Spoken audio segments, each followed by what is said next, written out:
Welcome to the podcast. This week's podcast is brought to you by Faces and Places. Lovely little cafe at number 6 Errol Street, North Melbourne, just near the Victoria Street corner there. It's tucked away, but it is awesome. They're lovely people and have lovely breakfast, lovely everything, lunch and all that, but always go in for the breakfast now, and awesome coffee. When you eat their food, you will taste love in it. There's love in the avocados. I don't know how they put it in there, but they do. So get down there. Number 6, Errol Street. Start your day with a big smile and some love. So go there. Also brought to you by the comicslounge.com.au, number 26 Errol Street, North Melbourne, just a few doors up. You will be in Comedy Mecca, Australia's biggest comedy club. Only the biggest acts in the world go through, and we have an awesome October coming up there. They've got Neil Kahutka, 5th to the 8th of October. Then Dave Callan from the 12th to the 15th, and we've got Bev Killick from the 19th to the 22nd. Then we've got Dave Hughes from the 26th to the 28th. Does a month get any better than that? Well, it does, because on the 29th, Tony Hinchcliffe from the USA, one of the best acts in the world. I've seen Tony probably about 6-7 times around the world. He's a slayer, and tickets probably might be sold out. I don't know. Get online and check. Hurry up and get your tickets, because it's one night only, and you do not want to miss what comedy is really all about. And that guy encapsulates it perfectly. So yeah, this week's podcast, we got Anita Dolan, podcast number 2. The other ones, I did a few in between. They didn't work out too well. So technical stuff, but I'm learning, so that's cool. But yeah, Anita's a promoter. She started off in the music industry and sort of grew up in it as a roadie, and then we chat about that a bit, and ended up in promotion, and now is in comedy promotion. She ran for politics stuff. Was it in, you know me, understand politics.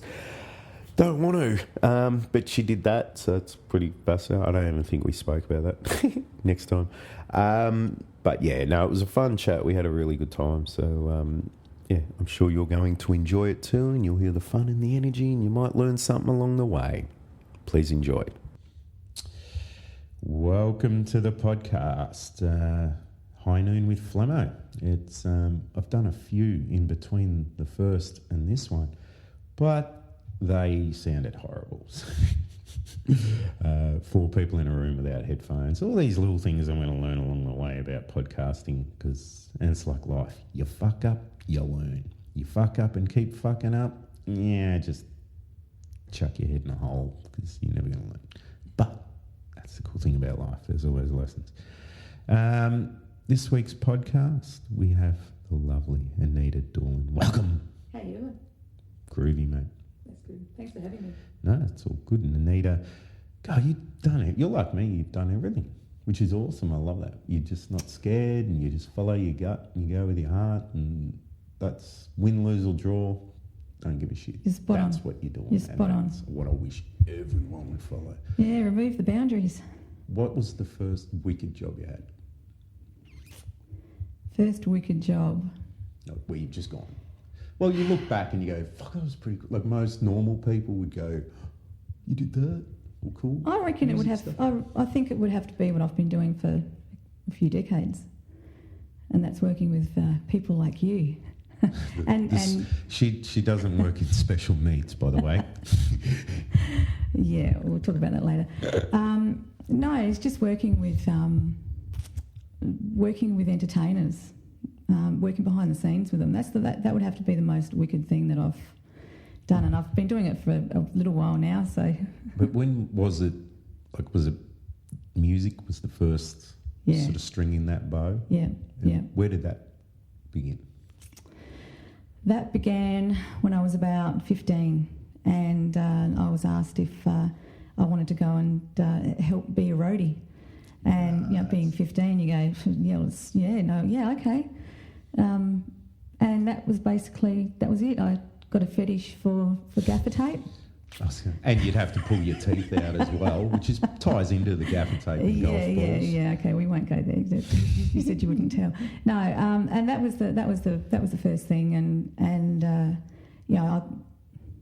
I just got the bug really, and on and off over the years, and then probably a couple of decades ago, I fell back into it. So, and that's like I'm just realising. You know what I'm like, I always have revelations. Yes. Moment to moment in life. Well, you have moments. I'm very...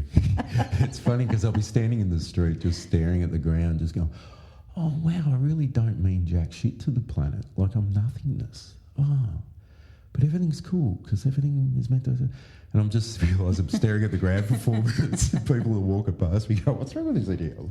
Do you travel on buses? Nah, trams. I walk everywhere. Windows? Oh, plenty of that. Don't you know? That's one way of getting noticed. We're in a green room now, and look at the mirrors. They're spotless. I thought they put them here just for you. No, they're spotless. They're actually the walls. I've polished them so well with my tongue. They're shining. But and that's the problem. I ramble. My point. I didn't like hearing you say you got the bug and you're a roadie. And it's like, I didn't get, for myself being the singer, it was like, oh yeah, there is that. And which it is, it's community and you're a gang on the road. And it's like, a family. It is, and it's the whole group. But I've never put myself in the perspective of seeing a guy. I've loved them and their brothers, and it's just mates hanging out for me in any aspect, whether it's film or music or whatever, or comedy. But yeah, just when you said it, I was like, oh yeah, it's the same fucking bug. They're on that same journey.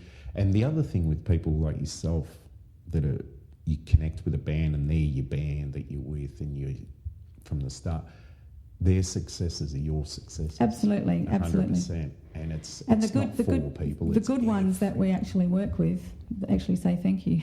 Yep. Yeah. And I get you get to a level where they, you know, and it's different at every level. There's people who are humble in every certainly right, life. right.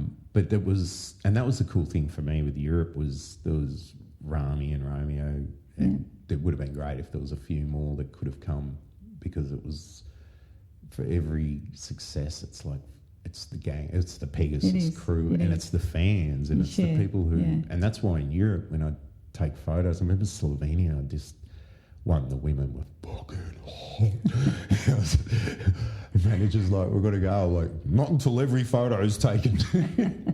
No, but that crowd, like when I walked out, were chanting, Burgos, Burgos. It's a different culture over there. Yeah, and it was like, wow. And for me, that moment was, I'm not leaving until I thank every motherfucker that's here. And I don't think I left I was in a party and drunk, like I was smashed seriously with them all. But no, like it was more like I want to hang with these people because they like what I do. That's right. I wouldn't be here if you didn't dig me. So let's have a fucking party. And but it's great that rock and roll crew. You know what I mean? You rock and roll pub, and you got your roadies, you got your sound guy who's there, and and years ago, back in the day when there was more money, and we didn't have technology, there were more of us on the road. Yep. You know, and travelling in separate vehicles. You know, you just have fun. You just be on the road, and you're seeing places that nobody else would, and with those people, like those experiences are just with this group and that. Yep. Yeah. Yep. That's where the old saying, what happens on tour stays on tour. And thank Christ that saying's out there. But we won't go there. The manager and I were torn. The first night, first show was in Holland festival, and we went back we're at the hotel and all the bands were there, and we're with Girls' School. Do you remember them from the 80s? They were a British metal, female metal band, and they were always with Lemmy in every film clip, and we were the headliner with them. It's so sitting back at the getting hammered with girl and the grannies down. But it was like, wow, they set it on the age. I can't believe it. But they were so good, and they went hard. It was crazy. But the rest of the band, the Pegasus aren't real parties. Like, Really? yeah, like Johnny hangs out, like he loves hanging. But if, it's a time he wants... You made up for him. Yeah, when I had the nights off, I did. But they didn't know. So we were like, we went to Amsterdam. It was miles away. So the band, I think, don't even know that we didn't, because the next morning I was fucked, and the manager and they've, what'd you do? Where'd you guys go? We go, what happens in Amsterdam stays in Amsterdam. It was fucking mild, I know. So where did that take you then in that period? Like, who with, and what was the big highlights of it? Well, there were a mixture of headline, like well-known bands, and where you just basically become a face to them. You don't become part of their crew. You're setting up for them, and so the people that I've worked with. I mean, I've worked with Rose Tattoo and the younger brother of Jimmy Barnes, and I've worked with Swanee, which is the older brother of Jimmy. Yep.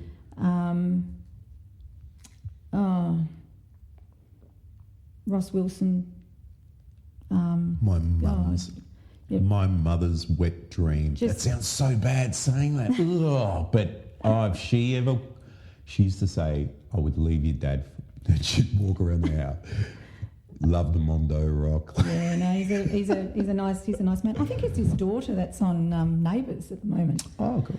I can't remember her name because I'm not really taking notice of it. But apparently so. But the ones that I've really, really enjoyed working with were the up and comings. Yeah. And then I get a great enjoyment out of watching these unknowns, these independents. Yeah.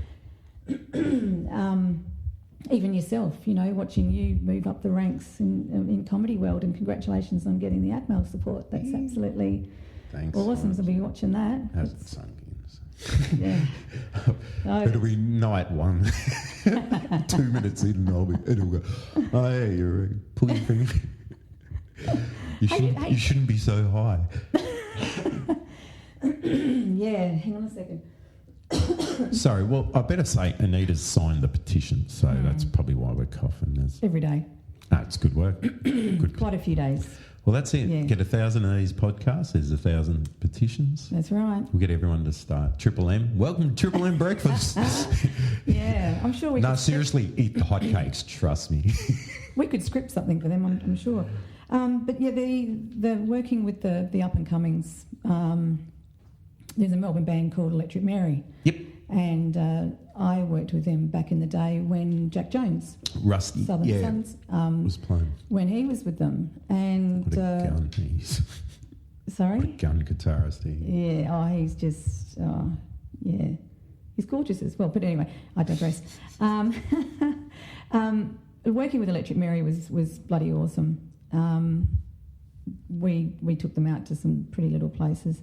But then there's others that don't become household names, but their fan base, particularly because of social media, get really big. And just watching people grow. Like there's a blues rocky dude. He comes from a banana growing family up in Queensland. His name is April Gorilla Aitken. Jones. Yeah. No, his name's April Aitken, and he's been paving the way around Australia, trying to get his music out there. He's been over to all the music industry events. He's been to Midham. He's been there, done it, and now he's living over in America, and he's living his dream.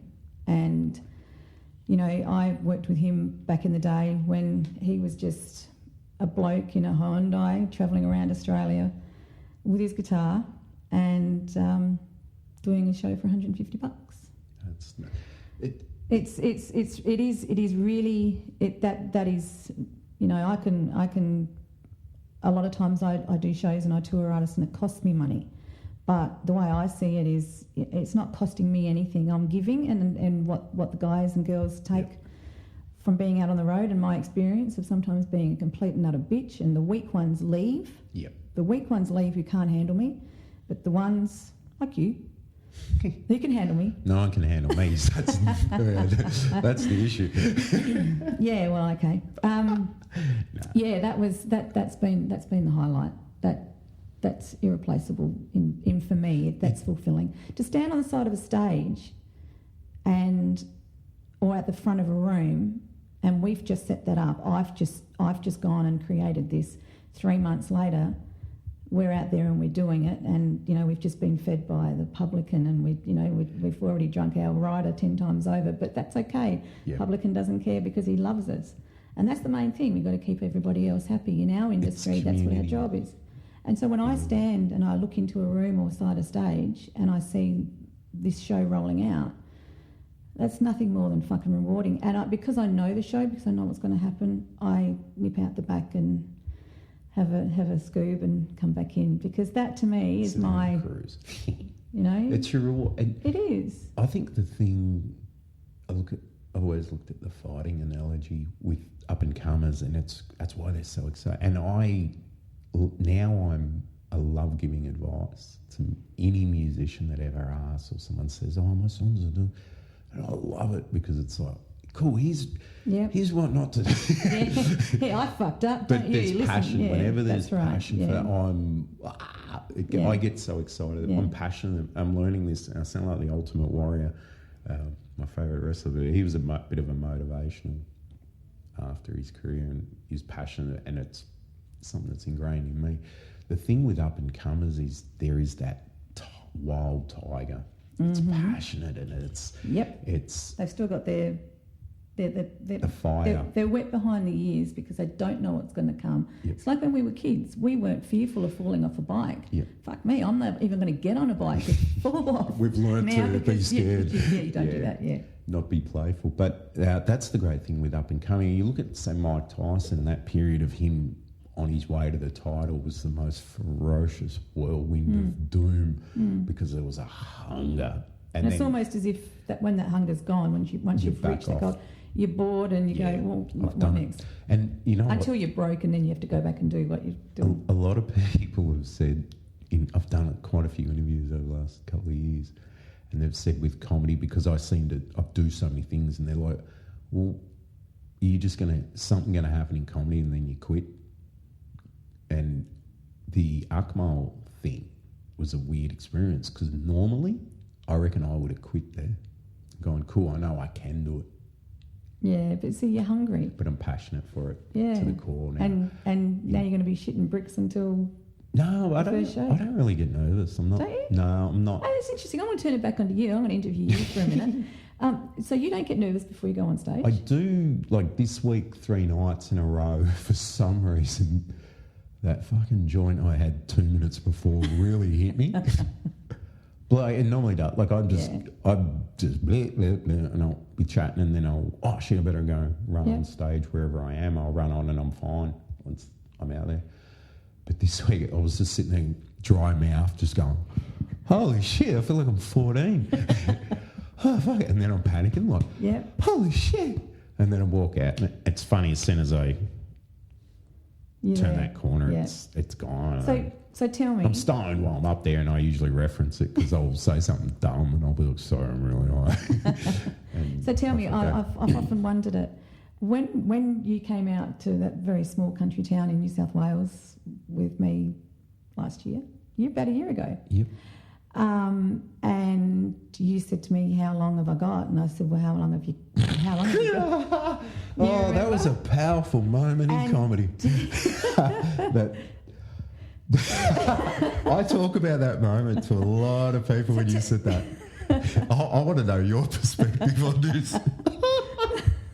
So basically, Chris Franklin had commitments or something, and I had to fill in all the way up in northern New South Wales, inner, like as far away for bumfuck, where basically everything is red. You got a brown car, it's red. Black car's red. Everything's red. The windows are red.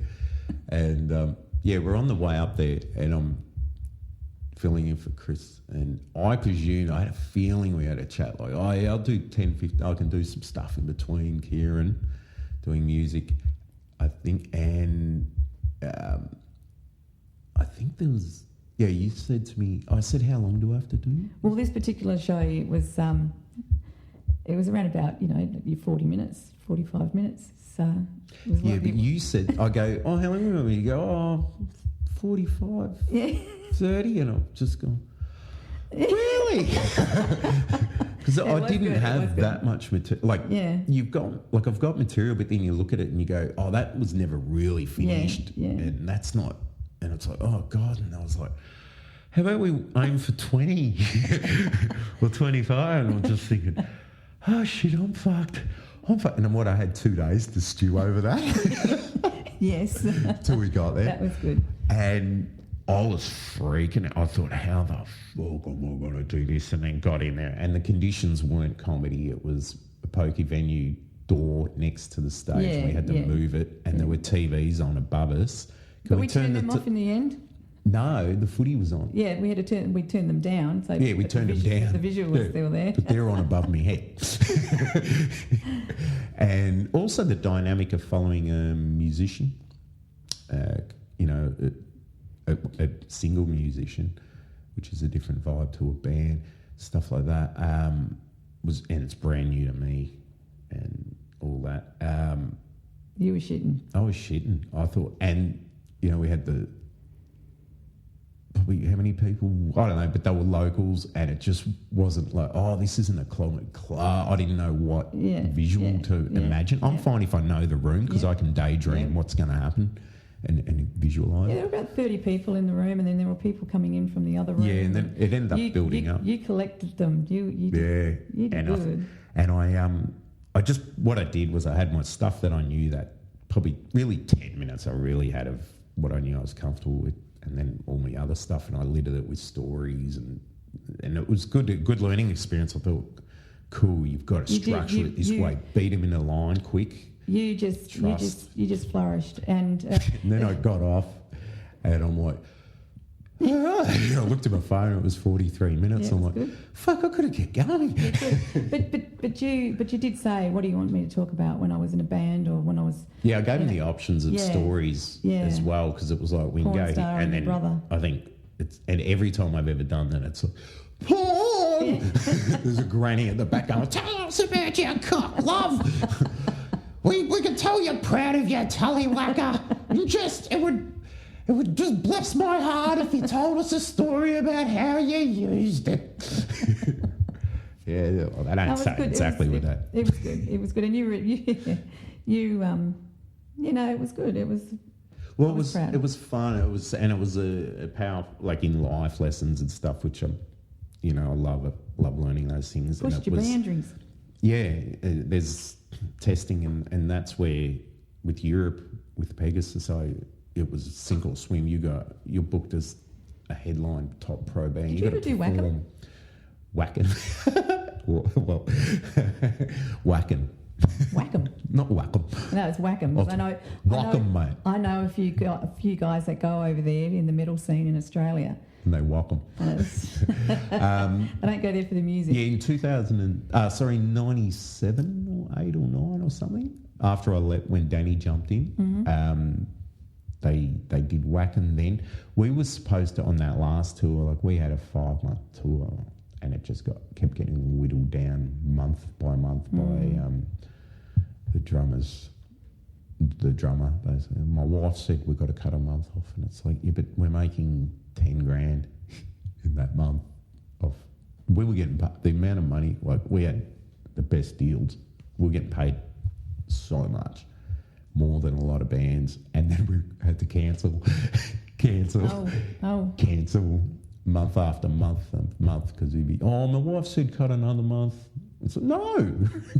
This is a once in a lifetime opportunity. That's the problem with working with a band, and versus working as a solo, even a musician. If you've got someone in your hands that is fucking, I don't care. All I want is to make people laugh or cry when I sing or sing along. That's it. I don't care, and I want the more people doing it, the happier I'm going to be. There's a fire. You can do anything with that. You can unleash an absolute tiger. But then that's the problem with bands is you get, and that was the frustrations for me. You know how I taste. Yeah. I want things that much. Passion. And that's also a problem with partners that don't understand that hunger. Yeah. And that. And that's why I can't have a girlfriend, because I'm at comedy every single night. Yeah, because you're committed to it. Yeah. And trust me, I know there's a lot of men that just fuck that. See ya. Yeah. They want you what about sit me? on It's my like, what couch. about you?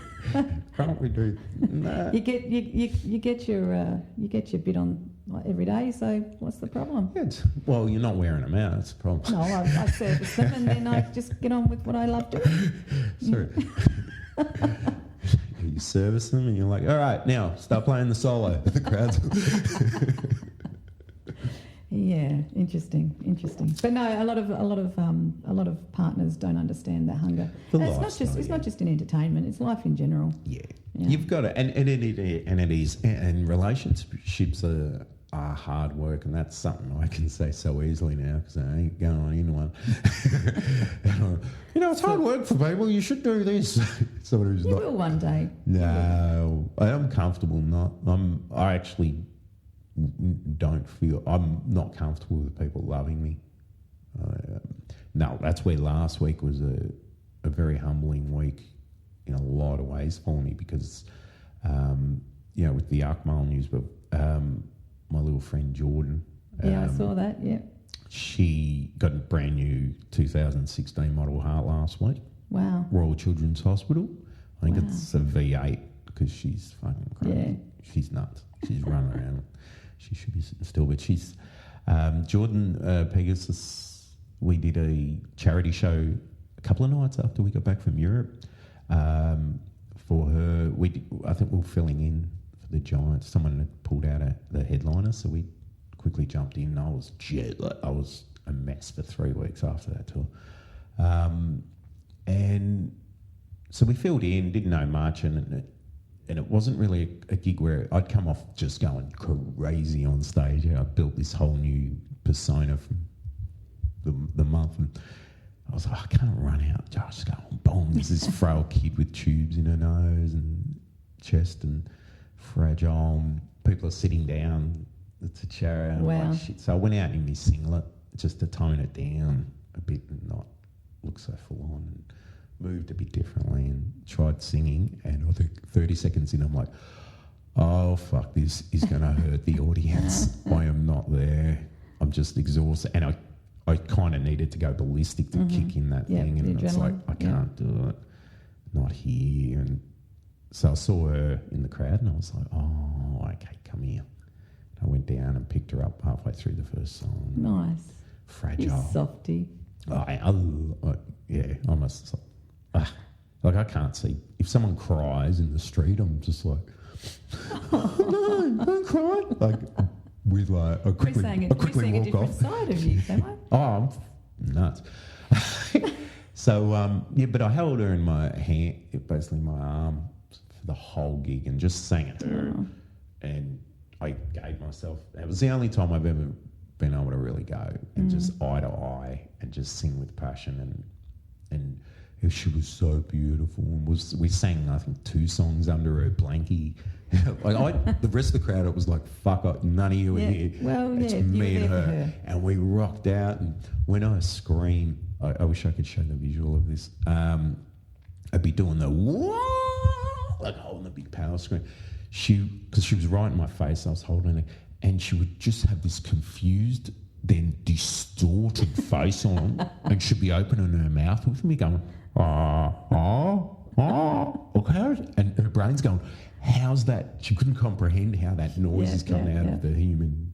Most of us mouth, and she's just like, what the? And then it was just one of the most it was the best gig I ever had in my life. Beautiful, because it was just all her, and I gave someone that. And then, so we really shared that, and it's only me and her. And then on Saturday night, her parents come down. I sort of had a deadline of Saturday night with these renovations, so I've been literally here from morning, run home, shower, come back, do a gig, and and some nights here till 1 or 3 in the morning, then back, sleep. It's Crazy. been that for about 10 weeks, hence why I'm not as huge as I usually am. But Saturday night, her parents come down. We got to catch up. I haven't seen them since. We've kept in contact, but haven't seen them since 5 years. And caught up, and her mum was telling me some stories like, oh, you know, she goes through my phone, so I have to get photos of you each week to put in my phone. Oh, because I know she sneaks into it to look for your that's pictures. gorgeous. So I have to update it, and I hate photos. So I'm just like, shit, I'm gonna have to start smiling. Get photos now, and you know, I know That's she'll so smile, cute. and it's That's not a cute. problem. So, I caught up with them the next day, and it was just, you know, I walk in and she's Pegasus. She calls me Pegasus. Yeah, that's cute. And we just had, but it was really humbling knowing, you know, all she wanted was me. Yep. And yeah, you don't realise that. Now there's more about yourself. If you give, That's right. just keep giving and do it from the heart and put That's a all smile you can on the do. face. That's if you don't do it, don't do it. No, good things come. If you see someone else smile, it makes you happy. Mm-hmm. It's yin and yang. It keeps giving back. It certainly is. It's a great You're a thing. softie. No, I'm just learning. I think I'm starting to maybe understand my brain, this Yeah. head. I don't know what the hell, but I think I'm starting to slow. I'm like, it's all right. You're not as you find the way. Mate, You just keep doing what you just do. keep learning. You fall down, get up, and keep walking and Yeah. learn. And if you got passion, just follow that and That's all you can do. obsess over it. And don't let anybody knock it down. No one can. That's there's something I pointed on earlier where everything I've ever done, like, and I've done things that people would just go, "What the?" And I'm like, actually, I have to go. Thank fuck I did it. Yep. I wouldn't be here, and I'm good finally hindsight. I'm finally starting to work, and it's like, thank fuck, because if that hadn't happened, that hadn't Yep. happened. And I'm here, I'm alive. Yep. That's all you can go is thank God I'm alive, and I'm positive about it. So, So you're religious? nah, not at all. Though it's funny. The last, I connect more probably as spiritual Buddhist in some regards with my meditation and that. But lately, I've been feeling a lot more connection with oneness. I guess sounds a bit hippie-ish, but really am. And in my, I guess, you know, I always go, you're passionate from your chest. I always go my diaphragm. From there, I'm feeling this energy and this positivity and this It was happiness a good at the moon moment. cycle. It finishes, I think, the first week in October. Nah, I'm just stoned. Really? Well, it's everything sort of comes from there. So every choice, I'm in a good place with that. But just lately, I'm feeling a lot of gratitude. So I'm sort of saying like thanks, and Do you find that when everything is happening right for you, there's a little voice in your head going, "Fucking watch out, something might be coming." No, that's self-sabotage, and I've finally this last 3 weeks there's been a lot of things which within my life, that's why I'm grateful for where I am, because if I hadn't been there I wouldn't be capable of doing what I know I'm capable of doing. It's good to see you've learned from your mistakes. Yeah, understanding. A lot of people don't. That's self-sabotage, and that's something I've been told a couple of people this week and about that. That's just you going, what if there is right. no, if It's you that just magic grind word, your if. teeth in, you go, no if.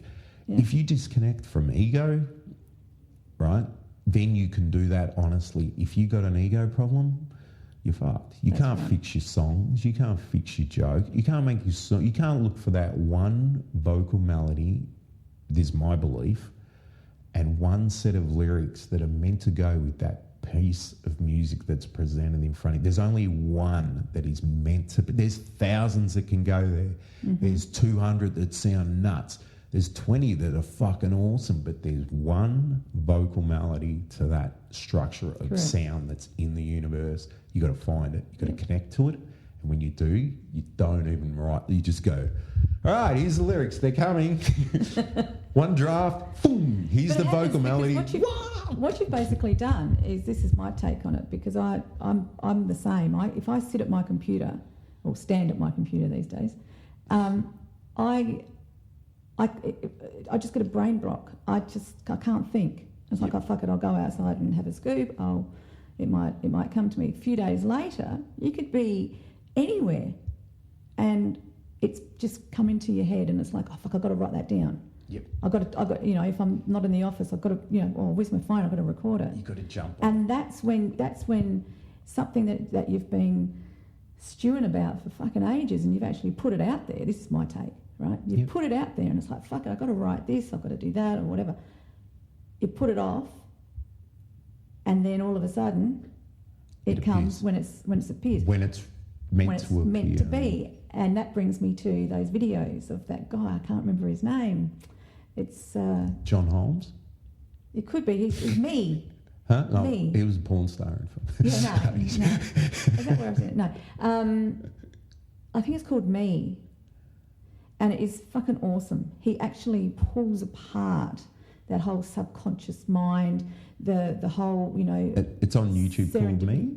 I'm pretty sure it's cool. Me. Check it out. Yeah. I'll have a look at that. It's this will be cool. Awesome. A few months, like I got headphones today. Everyone, woo! Like soon, like when you're back, I'll have a computer. We can just Google shit and go. Oh, this one cool. We'll take over. We'll do it in the main room here. We will. We'll take over. World domination. But that self-sabotage thing, the big moment, and this is I'm grateful for it. Leading up in Pegasus, I used to come out and sing because I'm not naturally a singer. I'm not technical. I've got no ability to be a singer at all. Zero. Righto. Yeah, everyone goes, oh, no. It took forever for me to learn how to sing, and I got away with it for a very long time. I fooled people, and then I learned how to sing or whatever. But there was never confidence. So every song we'd usually start, say, with Call to Arms, and I remember in the latter period, like or around, I think it was 2011 when the album was coming out. I think it was the album launch. Every gig before we'd go on, the intro would start for a couple of minutes, and the band would come. I'd come running out, and I'd start singing. Before I'd run out, I'd be foot on the step backstage, and I'd be like, "Oh fuck, I hope my voice is here tonight." Oh shit. Oh God. Okay, if I hit that bit in Call to Arms, which is just a key change, basic. That's where I test it. Oh, fuck, I hope it's here. Run out, boom, start singing. All right, here comes that bit. Fuck, my voice isn't here. Shit, how am I going to do those screams? And I'm performing away like normal. And this is the internal dialogue. Yep. Like, shit. And they're about, fuck, I've got to do the scream at the end of this song. Gee, how am I going to... Oh, God, how am I going to get through that? Oh, that 30-second scream at the end of the fuck. This is 40 seconds into the gig. Self-sabotage. But I hit it right. It's like, oh, cool, my voice is there. Have a cracking gig, no problem. The CD launch, I'm standing backstage, that voice starts, fuck, what are you going to do? And then something else said, what the fuck are you doing? Yep. You are the singer of a big heavy metal. Your album's getting released tonight. What the fuck, you idiot? Who the fuck do you think you are? Just this fucking barrage. And it hit me, and I just went, you idiot. You idiot. And I ran out and just went whack, and it never happened again. Good. And I sang, and it was just, I was making it bad. You dickhead. It's the evil you. That's right. It's not the true me said, go out and do what you do, the brain thinking or whatever's going, no, well, technically you might look like a dickhead. Fuck it, you don't want to look like a dickhead. Mr. Doubtful, or whatever, have it. And that was the powerful. Yeah, and if you've got any self-doubt, if you've got ego, you know, if you can kill your ego and then do it. A lot of people have got ego.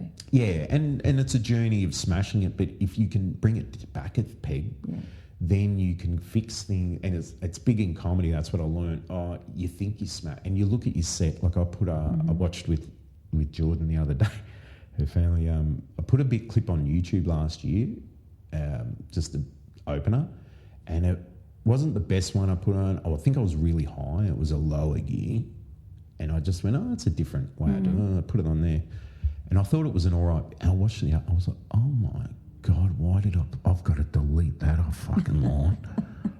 That is, and I probably thought it was really, and you realise you're not where you are in comedy, which is a great thing because you can fix your jokes.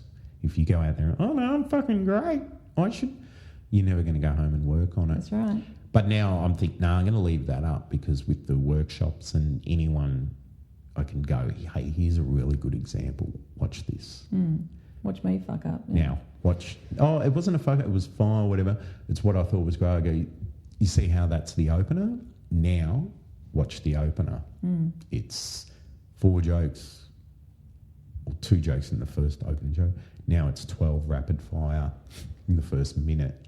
The next minute's 4, but it's 38 seconds a laugh. Like, it's a good training tool. So I think I'm going to keep it there and maybe video, hopefully on a good Saturday night where it's the new opener. The before and after. Yeah, it'll be a good thing. So it's not about everything happens for a reason. It certainly does. A lot of people go, oh, I can't appear looking bad. No, fuck it. It's a good training tool for others. So, that's good that you're sharing. I mean, you're on a journey where you're able to pass on that information, but you're still in the same vicinity of professionals and people that have been around for a hell of a lot longer than you. Then you can seek out your mentor. I mean, a mentor can be good or bad, I reckon.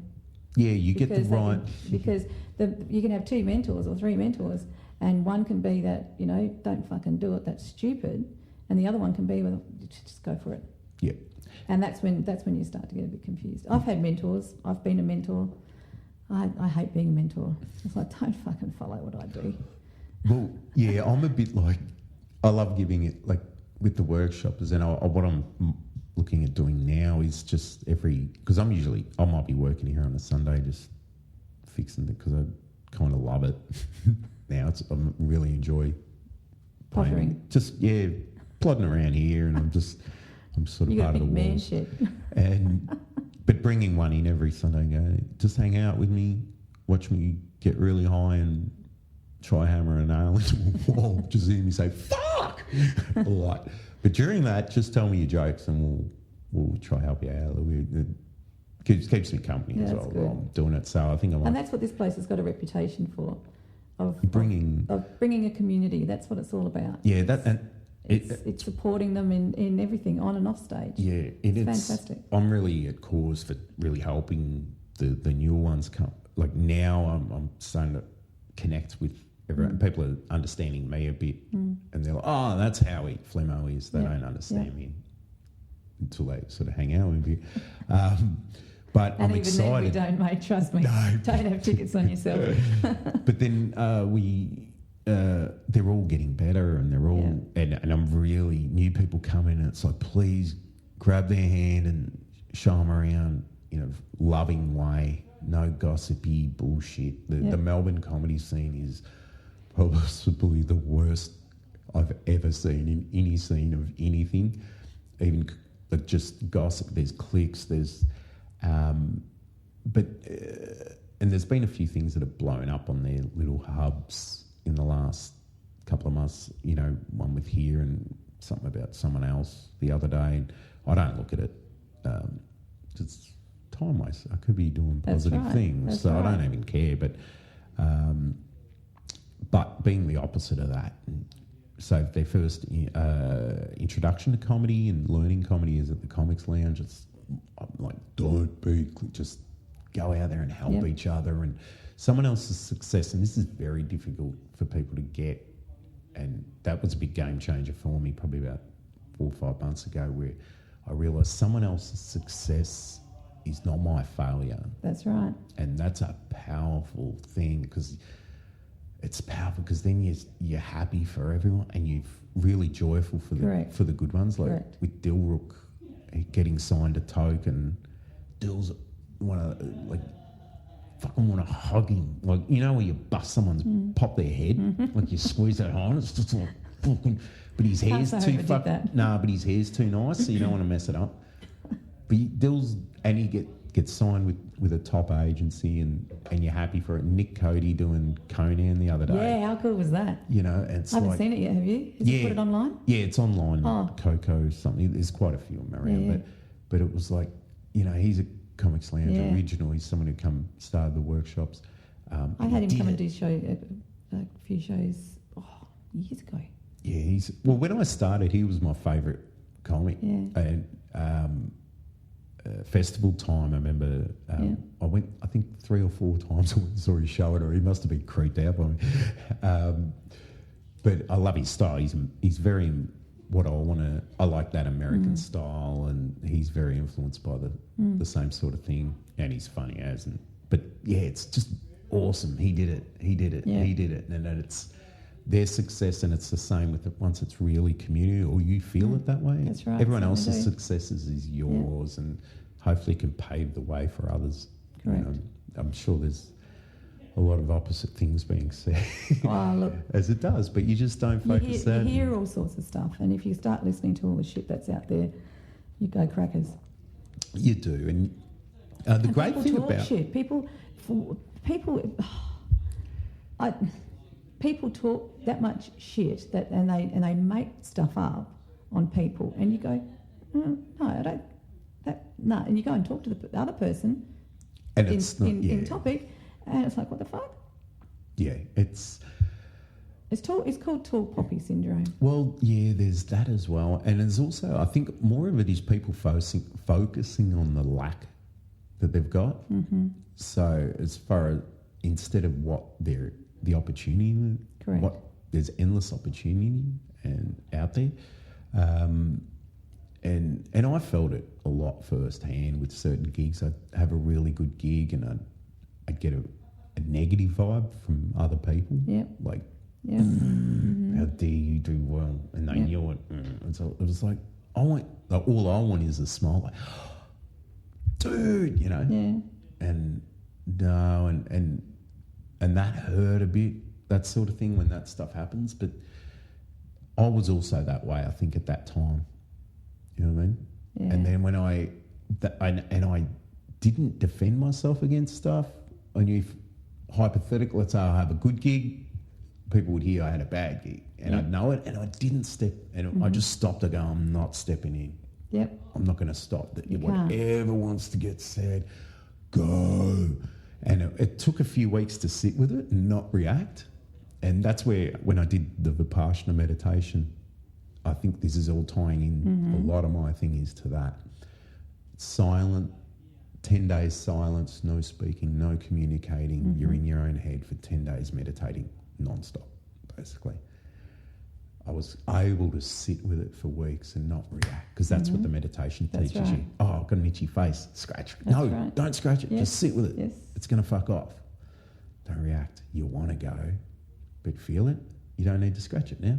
And it's not itchy. That's where it comes into the mind and the body connection. Yeah. If you haven't got one or the other, and you're not, forget it. You're going to continue to be a confused. Yeah. And depression, unfortunately, comes from there, because you don't become that whole. Like you're not a whole person connected with you. You're trying to connect with other people. This is true.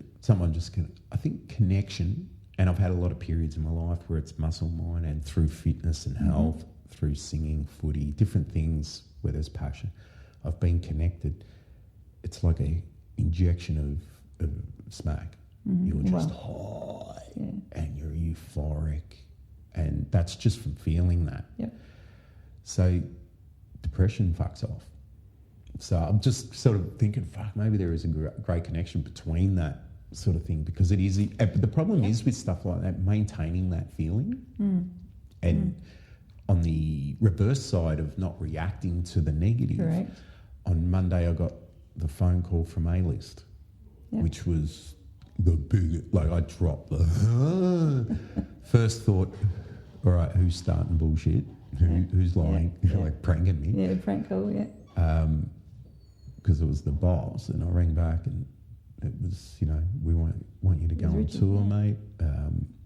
We want you to do this, that. And I was like, oh, what? Didn't expect that out of anywhere.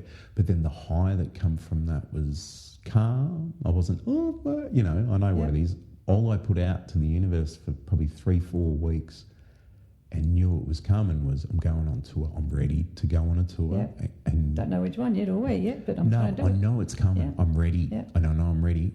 And all I need is that to Right. Yep. do the same thing with Pegasus. Like, I just need that month to come back a better comedian and performer. So when it happened, it was like, oh, it turned up. Yep, here it is. Cool. I just knew it was coming. I just fucking knew. And I didn't know that, but I just thought it would be something. Hey, dude, every Saturday, can you come and do this for us? That's where Friday? that's where the term served on a silver platter comes from. Yeah. Because it's something that, it's non-believers out there that don't understand what we're rabbiting on about. Yeah. Just stop and think for a minute. Yeah, and I'm not pushing it. I'm not pushing it. Anything like this is how to live or whatever. It's just. Oh, so you're not starting the Flemo cult or something like that? Fuck, that'd be nuts, wouldn't it? Yeah, we'll talk about it afterwards. Every Flemo is allowed 100 wives.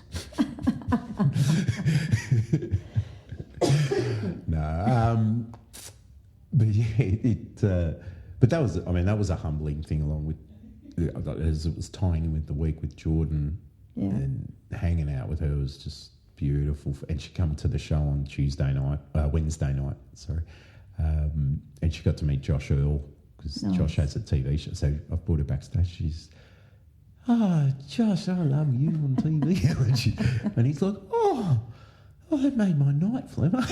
Yeah. We'll see the little things do. Yeah, and that's the thing. And being in Ronald McDonald House, I really learnt, like, I'm corporation, blah, blah, blah, blah. I'm like Macca's, blah. I eat, I get me hash browns because it's close in terms to weed. Like, it's not hash, but it's called hash, so it just makes me feel good. But yeah, I saw what they did. Every family, it's just, your kids know not in a good place. Yeah. You come into here, this is your home, and that's it. Shut up. Yeah. But shut up is your home. Again, everything it comes back to community. Everything. No, shut up. Shut up. Chill. All right. Yeah. You've got nerve. You're worried. Yeah. You got to clean. No, shit. Shut up. Yeah. This is your home. Yeah. Whatever you need. The hospital's just across the park. It's a beautiful park. Your kids will love it. But just across that park, we've got the Royal Children's. And then you come here. Which is a nice new hospital now. Yep. And when you got to, you need to talk to anyone, we've got that, or whatever.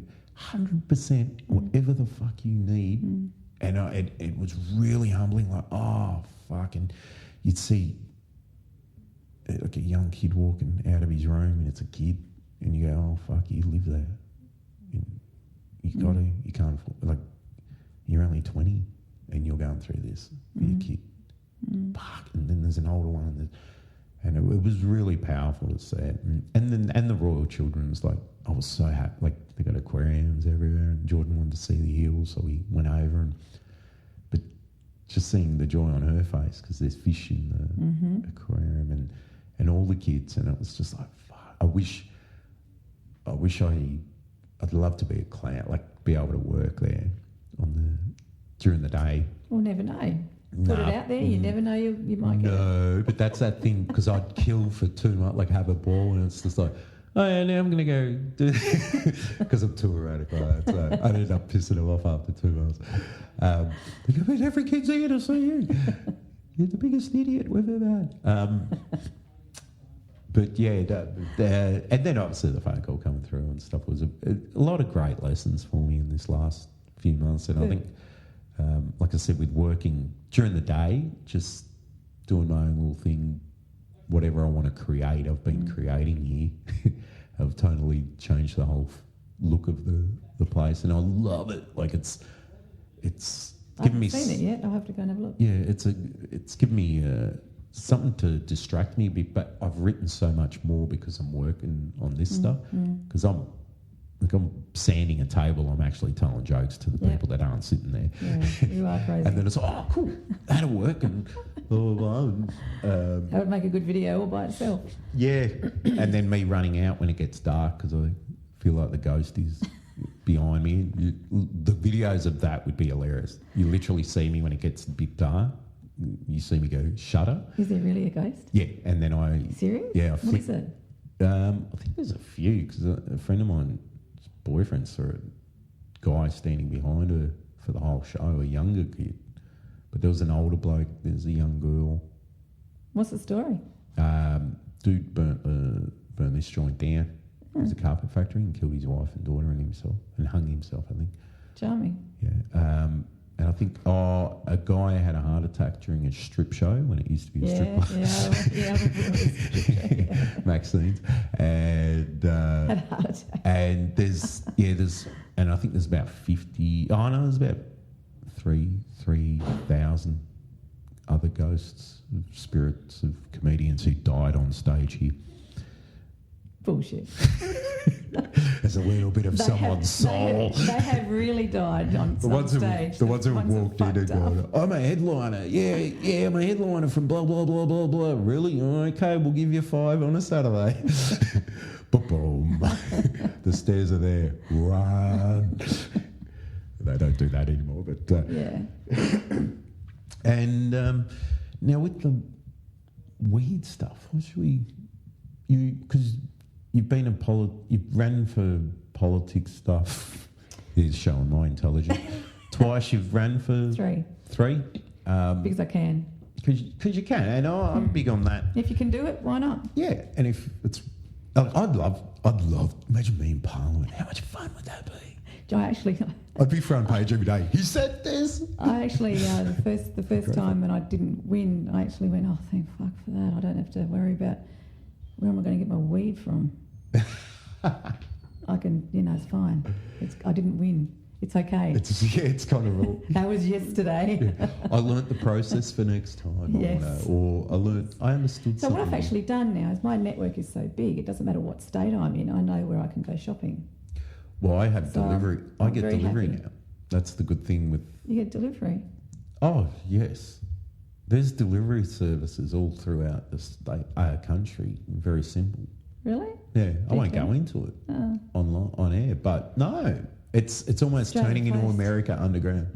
Really? Yeah, which is it's Shell and they can push against it, but it's mate, if you at least terminally ill people are for certain diseases, which is bullshit, but at least there's a few people, epilepsy and along with other things that are going to get it, that need it. That's awesome. It's still synthetic though. That's the problem. My last election that I ran in, which was this year, as an independent, I took on the cause for legalisation head on. Yep.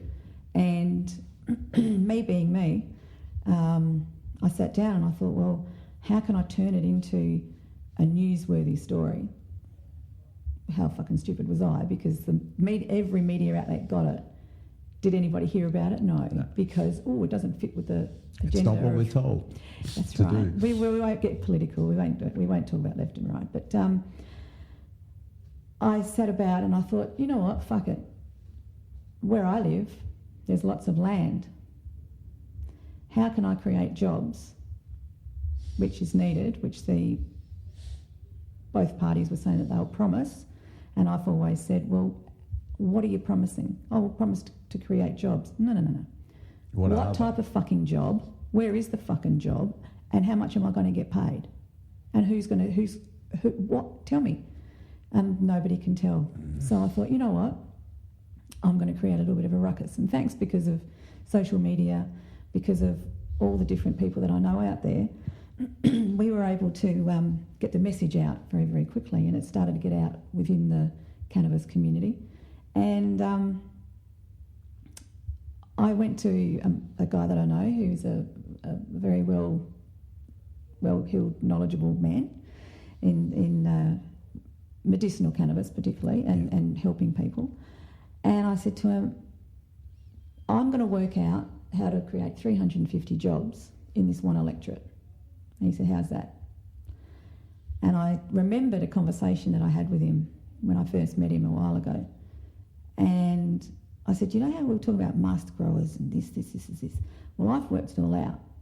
And this is how much land we want. I went to my dad, who's an engineer, and I said to him, if I've got this and this in this area and blah, blah, blah, we worked it out that we would have to have around about 50 acres. Mapped it all out, the whole box and dice, security, bloody having satellite trackers and the plants. Yep. So, if there are involving security guard, like creating a whole little community and economy. Yep. 350 jobs. Legalise not just medicinal cannabis Mr. Andrews is doing the right thing, and there's a big building just outside of Bendigo, yep. but it is still synthetic. It's still not 100%. So it's still going to go through that process of in the chemists, and it's not going to be what we can actually get now yep. on a medicinal oil level, which are made by the pros. Yep. But they're too scared waiting for the door to be kicked in by the coppers or by yep. somebody else, that it's so underground, which is fantastic, because at least something is happening. And it's real real. So then I turned around and I said to old mate, I said, look, besides cannabis, for medicinal cannabis and recreational use, we'll also create a hemp industry. Yes. Now, we built a model for that with federal and state funding and maybe even local investors. We're creating 300 and fucking jobs. And he's just gone, that sounds fantastic, that's brilliant. He got really excited, he told other people, and it just grew from there. So I've taken part in different protests. A couple of guys, they've been in at the courtrooms being done for growing for medicinal cannabis purposes. Yep. And we've rallied out the front for them. We've Heather, who did a sit-in earlier on in the year, because she had to go to court because she was caught growing some plants, all for medicinal purposes. So she did a sit-in at Treasury Gardens. Everything's happening out there for 420. All that. The rally. It's all happening, but the government and the police just don't get it. I started smoking. I'll tell you, this is a true story. I'm 51 soon. As I said before, I thought you were 40. Thank you, darling. Who paid you? I didn't know. But when I had my oldest child, the doctors botched my back. Yeah. Now, I was a recreational user before that.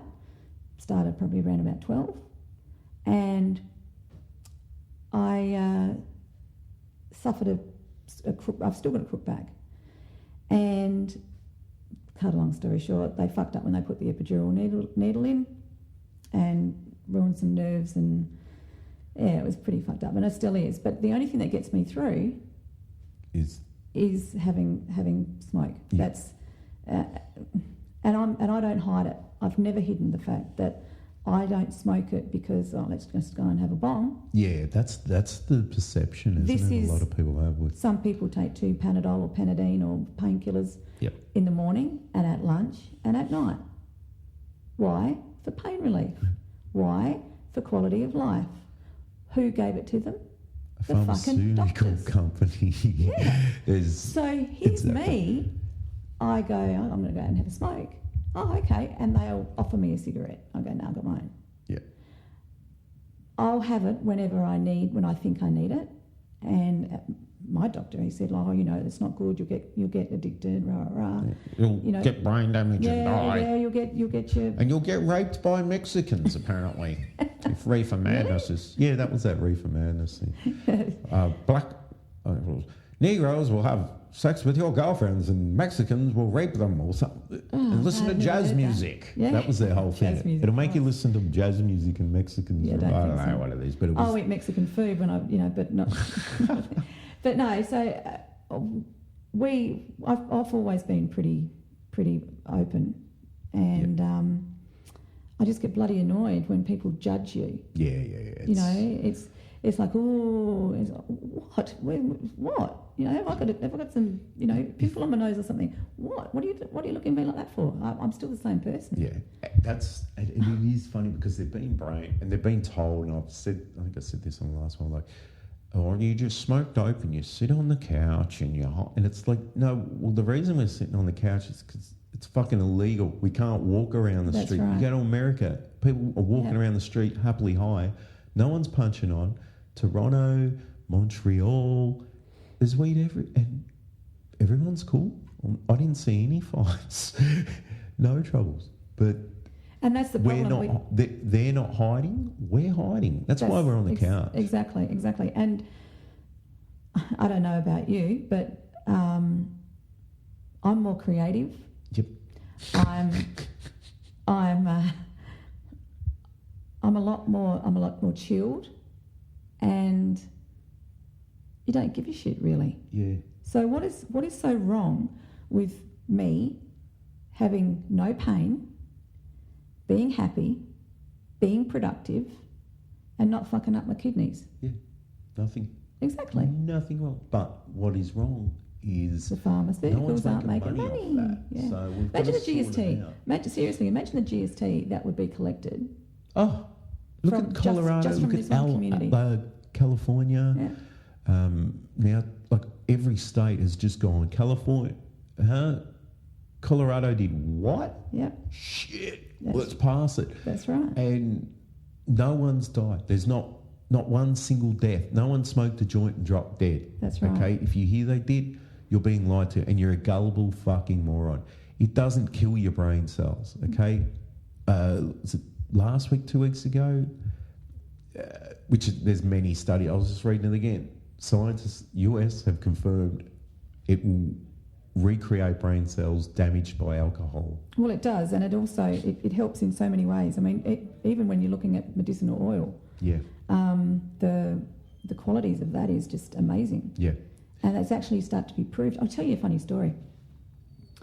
Had a mate, and he had to go in and have some day surgery. So he put 2 little capsules in a little bag each, medicinal oil in the capsule.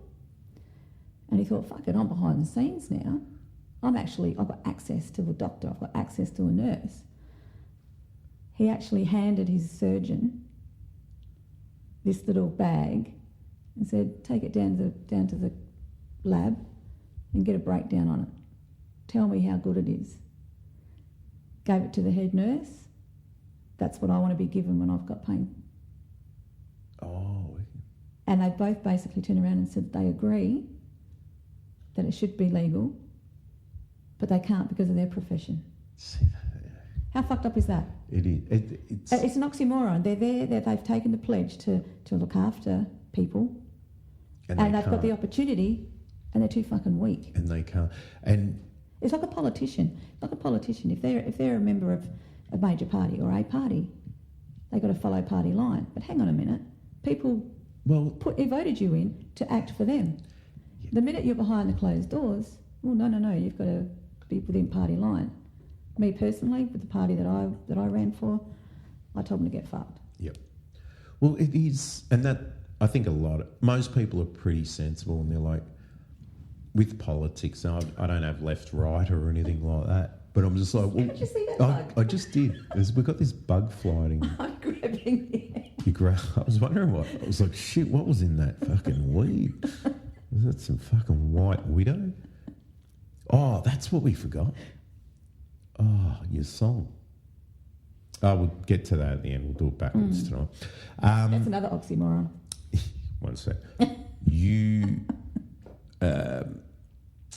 But with the legalisation, that is the odd thing. We follow America into everything. We'll follow them into Syria, Iraq, whatever you want. We'll ban hemp when they told us to ban it in the late 30s, I think it was early 40s. You ban it because it's what we want. America have pushed their government for us to destroy certain native flora, like wattle.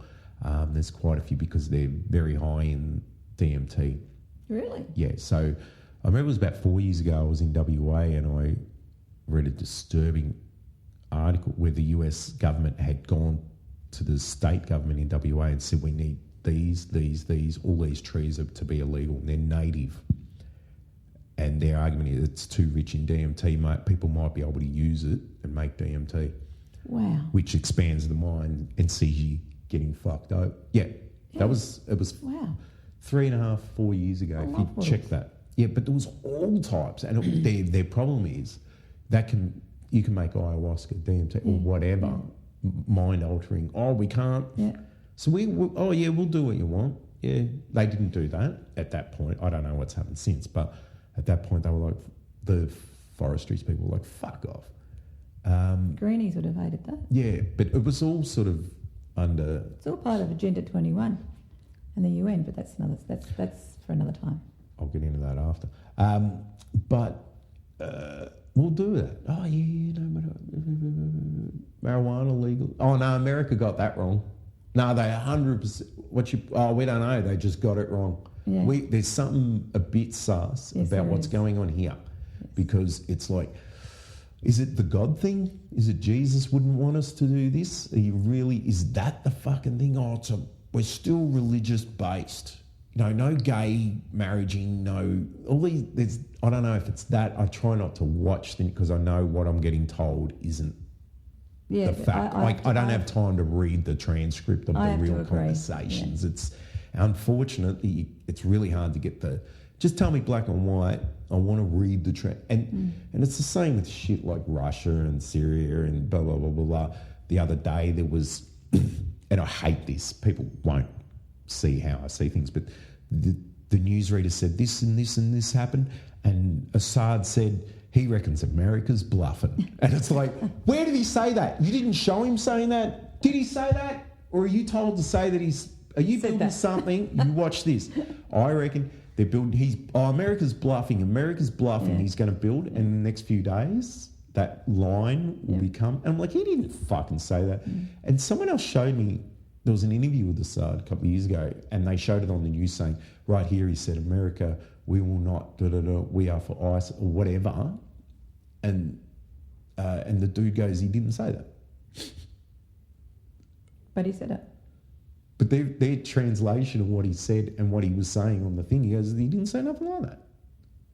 It's like, what the... So that's why I avoid... We're being manipulated. It really is. There's a lot of manipulation. Being treated like sheeples. And with the weed thing, I get Queensland's Texas, so they're just backward and old school, and they're still Christian, like that sort of thing to an extent as well. So that's going to take a while. It will. Like Texas. But it's going to take an Andrews or someone like that just to go, you know what? And love him or hate, I don't know. I don't give a shit about politicians, but in that respect. But he might be the one who just goes, all right, come on, enough's enough. There's sick people. This can fix so much shit. At least if you're sick and this can help it, start studying it, what it helps, people can get this for that. The problem is people know what the benefits are. They know how to make it. They know where to get it. They know all of that. But they're controlled by the farmers. By the pharmaceuticals. And that's what we have to break down. I mean, we've got the economic giant. And and Melbourne's... It is... Every other person does it. That's the thing. And that's why I think in this period of it where I've got my finger in the air with a joint in my mouth walking down the street, people look at me and go, yeah. Like it's just brash and just, not even brash, but just nothing's wrong, mate. This isn't bad. And I wouldn't give a shit. I'd just be like, what? Yeah. What? Is both? Yeah, Well, where'd you get it? I got it from dirt. All right, you want to go talk to the dirt? I swear, he probably won't cooperate. But the dirt, and his mate water. You want to fucking deal with water, you might want to handcuff that fucker. He's crazy. I got my dope from them too. Yeah. Oh, and sun. That would be a good, I hope I go to court. This is going to be a good argument. It would be. Just that dumb. God, the sun did this. Oh, and then we got another culprit, the scissors. Bringing scissors into court. Suspect B. Try it, dare you. Oh, well, I don't bow to the judge when I go into courts. Don't you? Oh, I had to, with being a private eye, you had to go in and get affidavit, you have to go into things, and fucking I walked in, and you got to walk in and bow, and I've walked in, and I've looked at him, and he's looked at me. Everyone, not everyone, but the people facing was sort of like so, and I just was trying to, and my head was moving forward, and my spirit, my real spirit, who I am, just went, you bow for no one. And I'm trying, and I'm just going, I can't do it. I fucking sat down, and no one did anything. But my teacher through the private eye, Chris, he's a fucking coolest dude. He sort of saw what was happening, and I've kind of yelled at him, like, I can't fucking do it. And everyone's just staring. I'm like, what the fuck? And I'm sat out. I can't bow for anyone. No one. It just... I can just imagine that. I got done for contempt of court once. I called the judge a fucking idiot. Which, so what was the cold case? What was the Oh, it was a commercial case where a gentleman who purported to be half decent turned out to be a con man, stole some technology that my father invented. He's an engineer, and the judge went with him? The judge basically said, I don't understand the case, so I can't grant what we went there for, which is called an interlocutory injunction. Yep. And that didn't kind of like sound right to me. I can't make a decision because I don't understand. Yeah. I've made a decision and you're not getting it because I don't understand the case. So I'm not going to break it down, understand it. Yeah, or hand it to somebody who had a little bit of a grey matter. But my Tourette's took over. And I went, you're a fucking idiot. And I started to talk to the judge, telling her what she should be doing. If you don't understand it, give it to someone who does. If you don't understand it, go and say, hey, I don't understand this. Don't give it to somebody else to say, can you just run your eyes over this case and give me your idea? Nothing. So you know what my first words were? You can't. I said, you're going to laugh at this. It was because this was around about the time when this gentleman was in and out of jail for being naughty. I turned around and I said, and I don't care what happens to me because I know Darren Hinch. I remember as if it was yesterday. It's like, what the fuck is Darren? Oh yeah, Darren Hinch. He's been in and out of court for contempt of court and for naming pedophiles, and But the first thing I said was, I don't care what happens to me because I know Darren Hinch. You've stuck your fake moustache on and walked out of the hot. I told him that once when I was in the same room with him. I told him. He just looked at me and went, okay. Freaky, stalker. I just love you for your contempts. Fuck your TV career. I just love your contempting.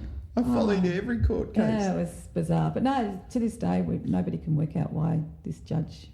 Just late. That's how fucking stupid they are. That's the horrible thing with the court system, the judicial, everywhere. We'll look at Australia and there's no uniform, nothing's uniform to an extent. Like if you are guilty of king-hitting someone, it's 10 years minimum. If you rape a woman or a man, it's 10 years minimum. That's it. You're found guilty. That's all. So the gun crime, like handguns, are illegal in this country to to have a handgun, to carry one, you got to go through a lot of shit. You got to have safes. You got to have, discharge things in your car, whatever your job is. But you can't walk around.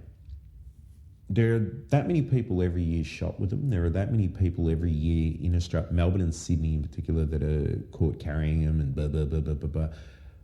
The minimum should be 25 years just, mate, if you're caught with a gun that isn't licensed and you shouldn't have it, and we know you shouldn't have it, if it's a fucking AK or a hand, no need. You're not hunting with a handgun. 25, that's it. That's fine, but just as long as you all fucking know it. So when it happens, there's a gun on you, we just go, cool, that guy can just go, I thought I'd get away with it. And no one's going to carry. Yeah, and none of that. Well, you've already served this, and so concurrently that. And so we'll bring it down to 3 years. But my cousin knows him, so we'll bring it down to 1. Yeah. Like there's just this, there's certain things, and it sounds bad, like in some ways there's probably a lot of negatives to that, obviously, but if there's that, fuck up, you did that, that's just wrong, all right? You murdered a human. I believe in second chances, but if you know you're going for 25 years and you're dumb enough, you're probably never going to work out a second chance. You're that dumb.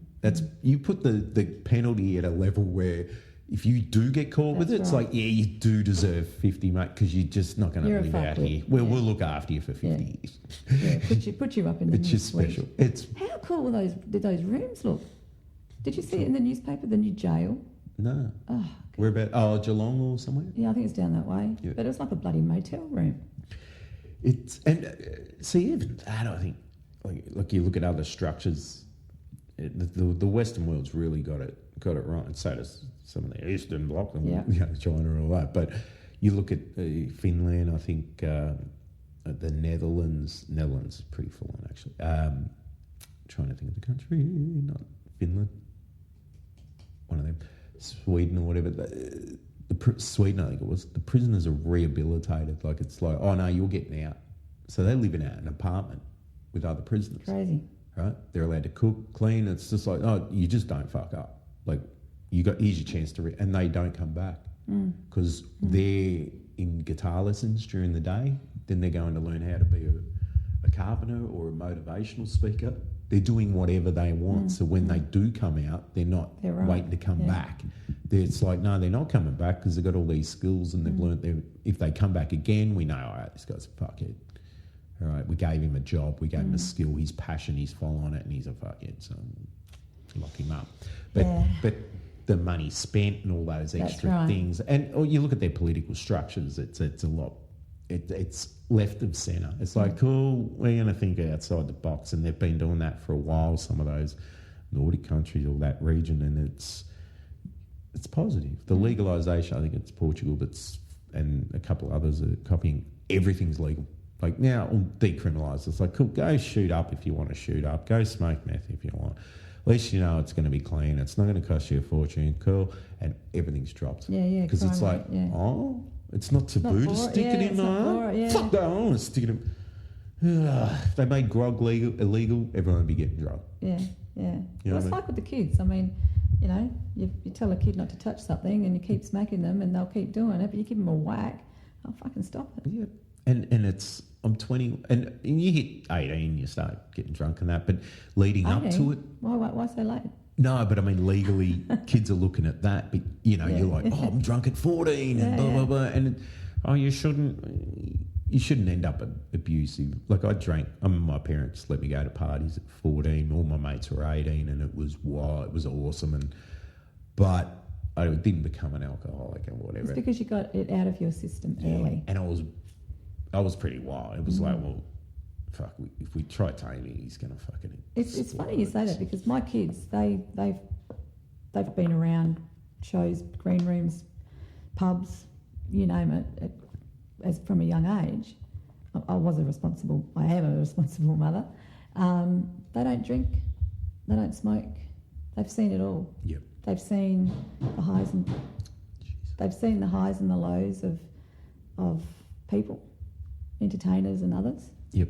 And they've seen what they've been around. They never hit it. Because it was there, it was ready. It was if they wanted it. If they wanted a drink and they were 16 and they were with me and they wanted a beer, cool. Yep. If they wanted a joint when they were 16, 17, I would have said fine. Well, and that's the thing. It's not made as a taboo in the house. Yeah, they saw it. They had access to it. They don't want it. No, that's... and like you say, if you can't have this, we have that mentality, I can't have, I want it. And I think with that material, you're saying you lost your materialistic sort of urges at a certain age. I lost that, I think, when I broke up with the fiance about 5 years ago or whatever. I had to sell it. I was just like, everything's got that pain and connected. Like a fucking photo frame had pain. So it was just fuck everything off and live by the seat of your pants a bit more, and you learn that, you know, that's a vital lesson. I think your kids learn an organic sort of, or not that, you know, it's fine to fucking dabble in things. Yeah, it's in your face. It's not taboo. You put it up there. When you put fear, it's like sex, where they go, oh, sex is a thing. If you talk about it on stage, some people go, he just said this, and it's like, it's natural. Yeah. It's what humans do. We've been fucking. You're here, okay?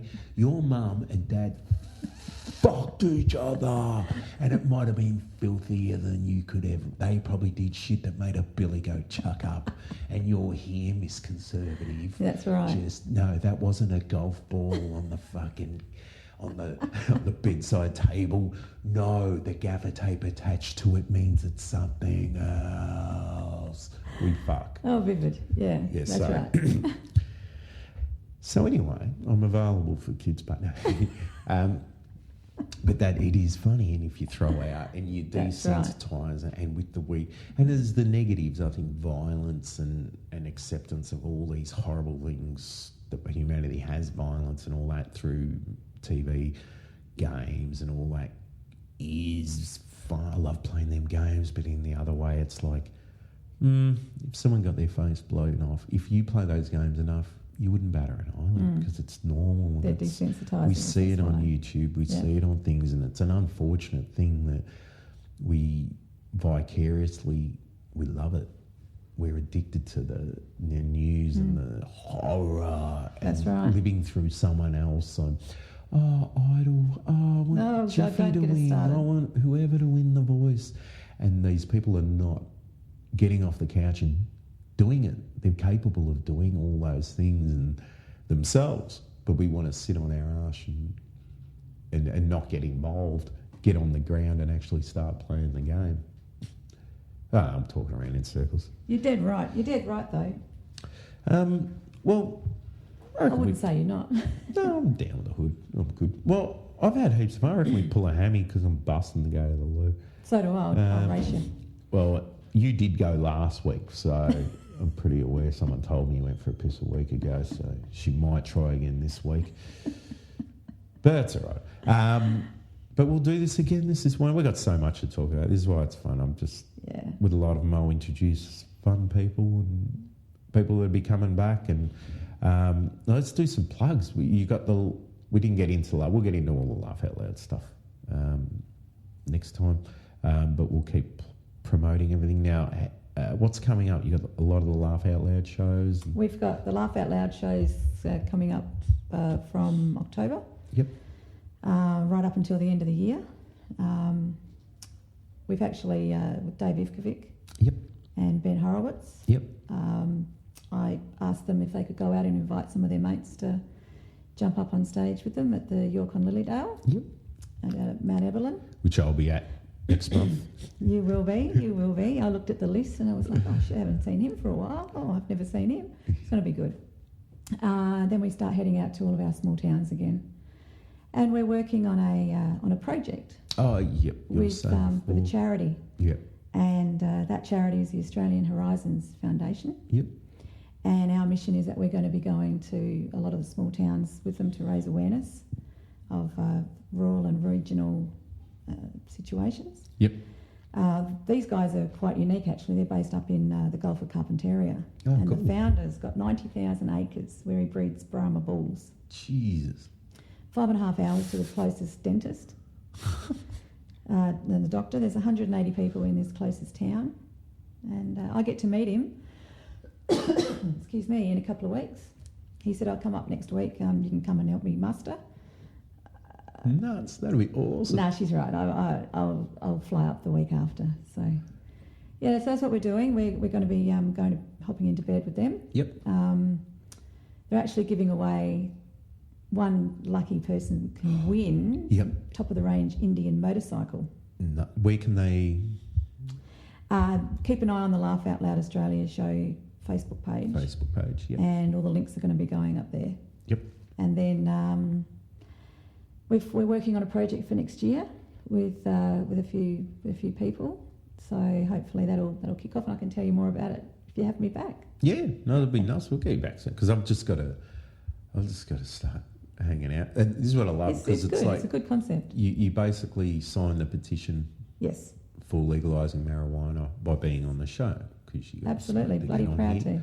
And also, I get to introduce people, and that's the thing people get used to and go, oh, cool, here. And with the thing with you, there's so many, because you're like me, you've done so much, and there's so many different elements and stuff that we'll always have a good yak and yarn.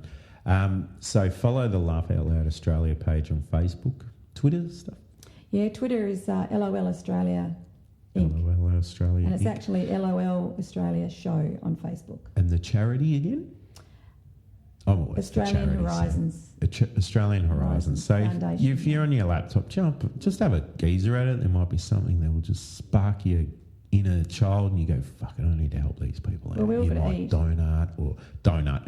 You might donate. You said it was also donut. Well, I love donut. It's 100% tax deductible as well. So and also, did you do something for Soldier On last night? Yeah, last night Dave Ivkovic and Ben Horowitz and myself, we headed out to the Avenel Football Club. Yep.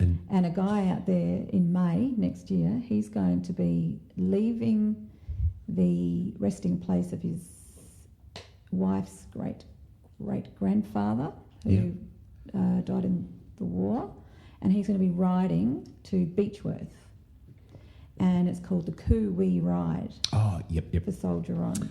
Because I did the gala ball. Yeah, you did. A month ago for the Soldier On gala charity with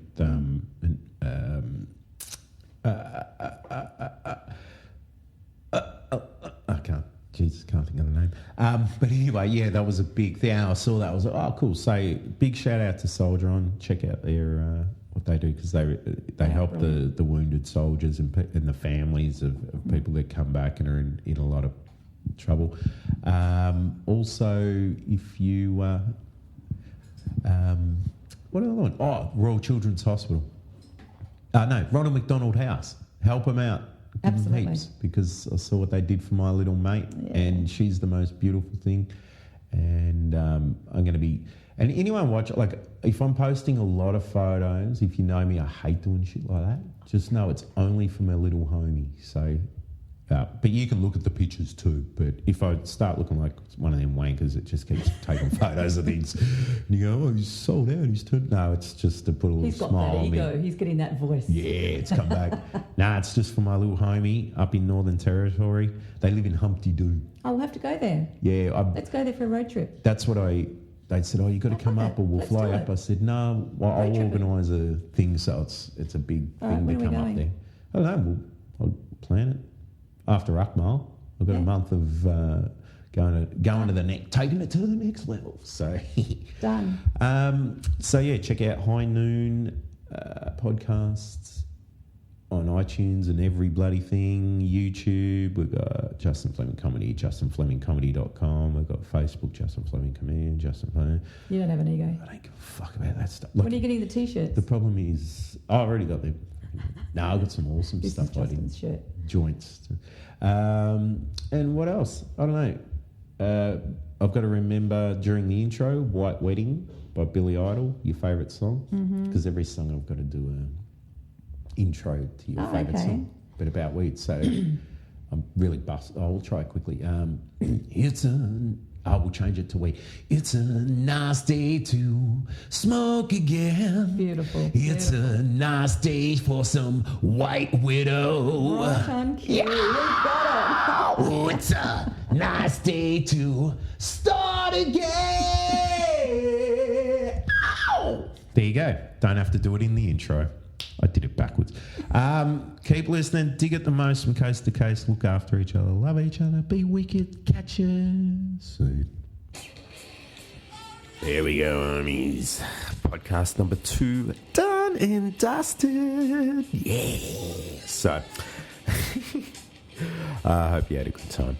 I'll be back hopefully with a lot more done because I'll be doing this Akmal tour. So I guess I'll be doing one with him, but I want to get a lot done before we start that. So I've got stuff to do in between things. So we'll be able to unleash a lot of them in October. Make sure you get down to the Comics Lounge. Faces, people. Get your breakfast. It's good for what ails you. Catch you soon. Be cool. Stay in school.